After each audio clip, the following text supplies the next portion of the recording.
Well, just because the holidays are here doesn't mean that business does not still go on in San Diego, and that is especially true for the real estate market.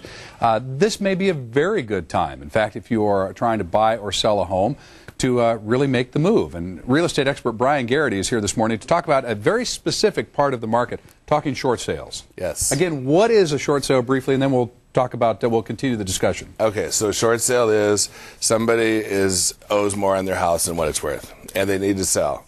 And in order to sell, they've got to get the bank to take a negotiated payoff because they don't have enough money to cover what is owed, basically. So you just said a mouthful in all of that because they've got to agree to get somebody to buy it, and then they've got to negotiate with the bank.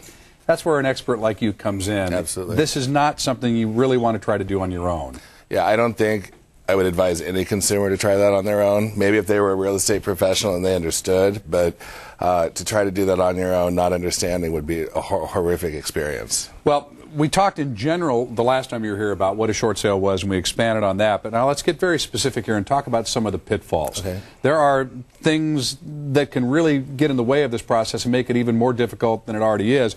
For example, start right with the price of the home. Right. There's a lot of people out there that were thinking because it's a short sale, they're going to get a big discount, and basically short sales are market. So the banks are on board for doing short sales, but the banks are not on board for taking a big discount. So a short sale is just like listing your house as if you had equity. You need to price it accordingly, and it needs to be priced at market. Because they're not going to just take an offer just to get out of taking the home back. I mean, they don't want to take the home back, but this cascade effect happens. If you lower the price of all the homes in the market through a short sale, then the next time a home comes up for sale and they have to get a selling price, it's based on those deflated values, and it's a downward spiral. Yeah, it destroys neighborhoods. It just does. So, and the banks are going to evaluate a short sale. They're going to look at, if we foreclosed on this property, how much are we going to net, versus if we do a short sale, what are we going to net? And I think the banks are starting to become enlightened enough to see that short sales make more sense.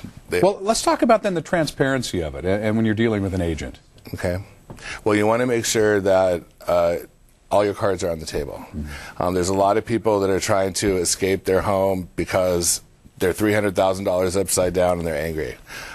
Like we talked about last week, if you're going to do a short sale, you need to have a hardship. And I don't know, it could be unemployment, it could be change in your interest rate, it could be change in life circumstance, you relocate, but there has to be some type of objective hardship so that the bank will grant the short sale. You got a lot of people out there that are angry that they invested in 04, 05, 06.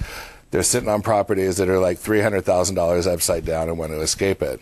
So, you know, that's not something I would prefer to work with, and most banks are onto that and would deny it. But I'm not saying it doesn't happen, it does. But it kills neighborhoods. Be honest, be transparent about what you're doing. The proposal needs to be complete.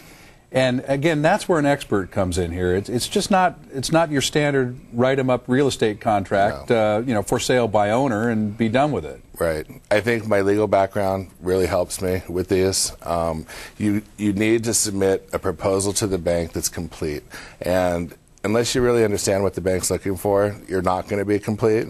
The more complete you are, the faster you're going to go through the system, more likely you are going to get approved for a short sale, etc.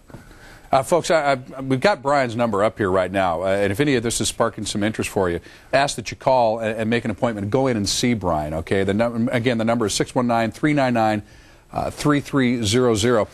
Continuing on with some of these pitfalls, and I've got a list of 20, so we're never going to get through all of them. That's why we've got to come in and talk to you, because there are so many things here.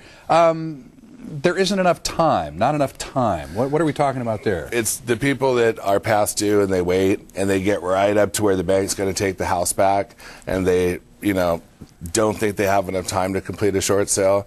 That may be true with some banks, but I think most of them, like I said, are looking at what's our bottom line. So if you can make it make sense to the bank, they'll work with you. But you need to jump on the train early. You don't wait until the bank's ready to take the house back. It's like, I'm in trouble, I need help. Well, you gave me a statistic, I think the last time we were talking about this, about the number of people that don't even consult with an expert before they just throw the keys back at the bank. Yeah, 57% of all houses that were foreclosed on through Q3 never picked up the phone. Yeah, and that's just a shame, because people like Brian are there. He's standing by, ready and willing to talk to you about this and to guide you through this process, but you have to take the initiative to at least pick up the phone and make the call. It's 619-399-3300, the Garrity Group, and you can talk to Brian anytime. Absolutely. Thank you so much for coming in. Did you have a good holiday? Fantastic. How about you? I know. Thank goodness Catherine came in and made fish, because I'm turkeyed out. All right, good seeing you. Okay, you too, Brian. See you in a while.